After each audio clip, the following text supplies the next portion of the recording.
y a des gens qui ne feront jamais de longues études, qui ne connaîtront jamais les bancs de l'université, mais l'argent viendra les trouver là où ils sont, assis devant leur case. Et il y a d'autres personnes, vous les connaissez, peut-être est-ce vous, qui accumulent les diplômes, les masters, les doctorats, qui transpirent sang et eau, mais qui finissent leur vie dans la disette. Pourquoi cette injustice apparente? Est-ce que les ancêtres sont aveugles? Non, mes enfants, les ancêtres ne sont pas aveugles, ils respectent simplement la loi du poli. Bienvenue dans la porte du monde invisible. La porte du monde invisible, Shalom, Hotep, Zola et bénédiction des mânes de nos ancêtres sur chacun de vous, fils et filles de la terre-mère, âmes en quête de vérité dans le brouillard de l'existence moderne, bonsoir et bienvenue dans ce cercle sacré où le temps s'arrête et où l'éternité prend la parole. Asseyez-vous, non pas comme des spectateurs pressés, mais comme des initiés qui reviennent s'abreuver à la source, car l'heure est grave, très grave, et le message que les ancêtres m'imposent de vous délivrer aujourd'hui est une question de vie ou de mort, une question de survie pour vos lignées.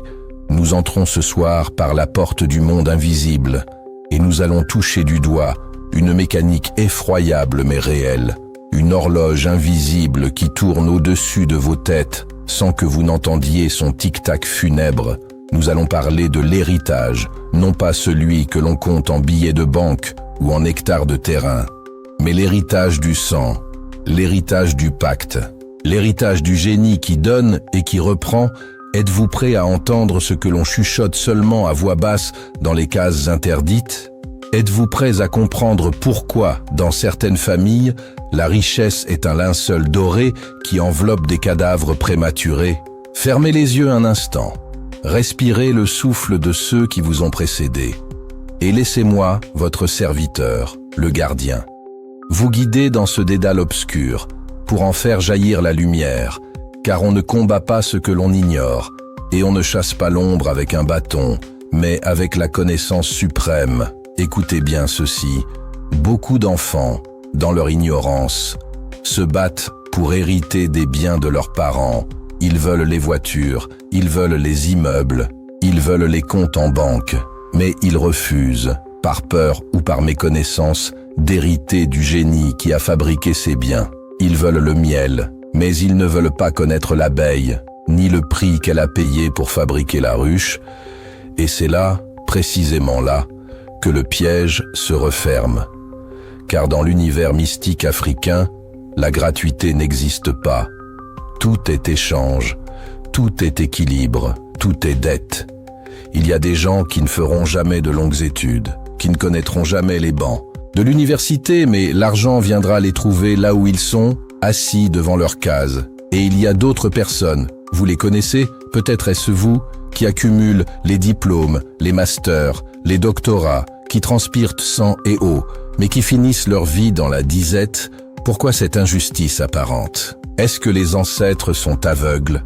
Non, mes enfants, les ancêtres ne sont pas aveugles, ils respectent simplement la loi du poli, le signe sous lequel chaque famille et chaque individu est venu au monde. Imaginez un grand manguier dans la forêt sacrée. Ce manguier, c'est votre famille. C'est l'arbre généalogique, l'arbre totémique.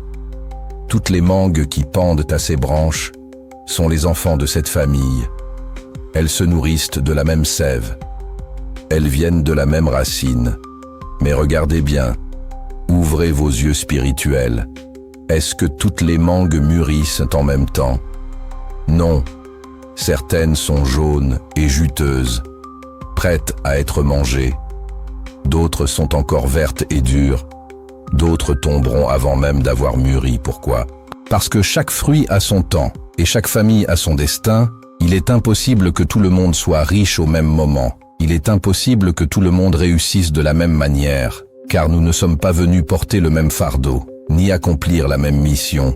Il y a des familles, écoutez-moi bien, où le don n'est pas l'argent, le don, c'est la guérison, comme cette famille, en terre Colongo dont je connais le secret, qui a reçu le pouvoir de réparer les os brisés, peu importe la fracture, ils massent et l'os se ressoude, c'est leur richesse, c'est leur or. D'autres familles ont reçu la beauté, Toutes les filles sont des reines. D'autres ont reçu l'intelligence des livres. Tout le monde est magistrat ou banquier. D'autres ont reçu la force physique, des guerriers nés. Mais le drame commence quand celui qui est né pour guérir veut forcer la porte de l'argent, ou quand celui qui est né pour être un guerrier veut devenir un intellectuel par pure jalousie ou mimétisme. C'est là que le désordre s'installe. C'est là que l'on commence à regarder la verge du voisin, excusez la crudité de l'image. Mais elle est nécessaire pour que vous compreniez, vous voyez un homme puissant, viril, qui accomplit des exploits, et vous voulez la même chose. Alors vous prenez des potions, vous faites des rituels, vous forcez la nature. Mais à 40 ans, votre corps est mort.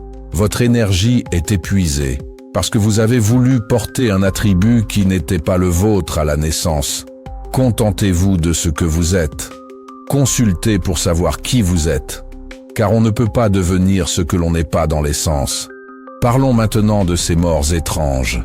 Ces pères de famille riches, puissants, craints de tous, qui meurent subitement à la fleur de l'âge, laissant derrière eux des empires qui s'effondrent en quelques mois. Quel est ce mystère? Je vais vous raconter l'histoire d'une consultation. Une histoire vraie qui va glacer le sang de ceux qui pensent que la vie est un jeu de hasard. Un homme vient me voir. Sa vie est un chaos total. Plus rien ne marche. Il ne fait pas d'enfant. L'argent fuit entre ses doigts comme de l'eau. Pourtant son père était un homme riche, son grand-père était un homme puissant. Je lance le fa, je consulte les oracles. Et qui se présente? Le mort, son propre père défunt. Et ce père, du fond de l'invisible, pleure. Il dit « J'ai failli à ma mission ». Il raconte l'histoire de l'arrière-grand-père, le fondateur de la dynastie. Cet aïeul, fatigué de la pauvreté, fatigué de perdre ses terres face à une famille rivale, est allé voir un génie, un vaudou puissant. Il a dit « Je veux gagner, je ne veux plus être pauvre, je veux que ma lignée domine ». Le génie a répondu « Accordé, mais en échange, chaque année, tu me donneras 2 bœufs, un chien et un chat. » Cela semble facile, n'est-ce pas? Des animaux pour de l'or? L'arrière-grand-père a accepté, il est devenu riche, il a prospéré, à sa mort. Il a transmis le secret à son fils, le grand-père. « Mon fils, voici la source de notre eau, n'oublie jamais de nourrir la bête. » Le grand-père a continué, il a prospéré, puis il a transmis au père. Mais le père, cet homme moderne, cet homme qui a envoyé ses enfants dans les grandes écoles des Blancs, cet homme qui voulait protéger sa progéniture de la sauvagerie, de la tradition, n'a rien dit. Il a fait les sacrifices en secret. Il a nourri l'entité seule dans l'ombre, pensant qu'il pouvait porter le fardeau pour tous. Il a voulu préparer son fils mystiquement, en prenant ses vêtements. Mais la mort l'a fauché avant qu'il ne puisse parler, avant qu'il ne puisse transmettre le mode d'emploi de la richesse. Et aujourd'hui, le fils est là, héritier d'une fortune colossale. Mais l'entité, elle, attend son repas. L'entité ne voit pas les diplômes. L'entité ne voit pas que... Vous vivez à Paris ou à New York. L'entité voit une dette impayée, alors elle commence à se servir. Elle ne prend plus des bœufs, car personne ne lui en offre. Elle prend la semence, l'homme devient stérile. Elle prend la joie, le chaos s'installe. Elle prend la vie, les accidents se multiplient. On crie à la sorcellerie, on crie à la jalousie des oncles, alors que c'est simplement le créancier qui récupère son dû avec les intérêts. Voilà la vérité cruelle de beaucoup de familles africaines. Vous héritez de l'argent, mais vous héritez aussi de la facture. Et si vous ne savez pas lire la facture parce que vous avez rejeté la tradition, vous la paierez avec votre propre sang.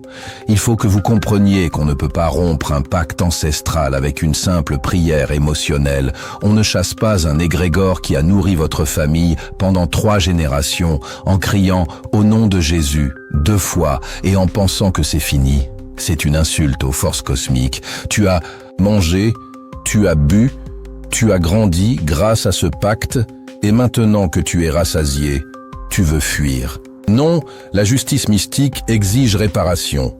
Il faut d'abord payer la dette. Il faut trouver un initié capable de négocier avec l'entité pour clore le dossier, pour rompre le lien dans les règles de l'art. Et seulement après, tu pourras aller prier où tu veux. Mais tant que la dette est là, tu es esclave. Sachez aussi, jeunesse impatiente, que chaque âme qui vient sur terre a prêté un serment avant de naître. C'est ce que nous appelons le contrat d'incarnation. Avant de glisser dans le ventre de ta mère, ton esprit a dit « Moi, je vivrai 50 ans. J'aurai 3 enfants. Et je connaîtrai la richesse. Ou alors, moi, je serai pauvre. Mais je vivrai 90 ans et j'aurai la sagesse. » Tout est écrit, tout est codé.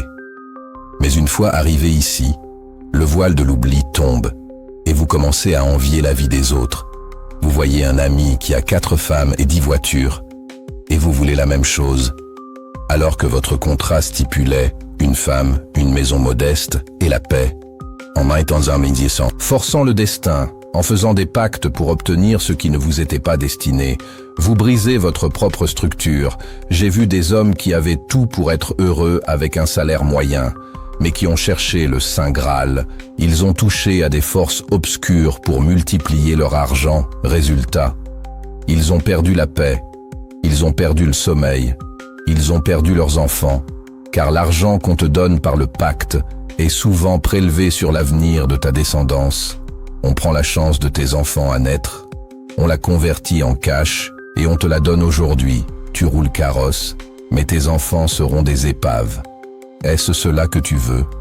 Est-ce cela la réussite? Il y a des gens pour qui il est écrit « Tu ne seras pas riche ».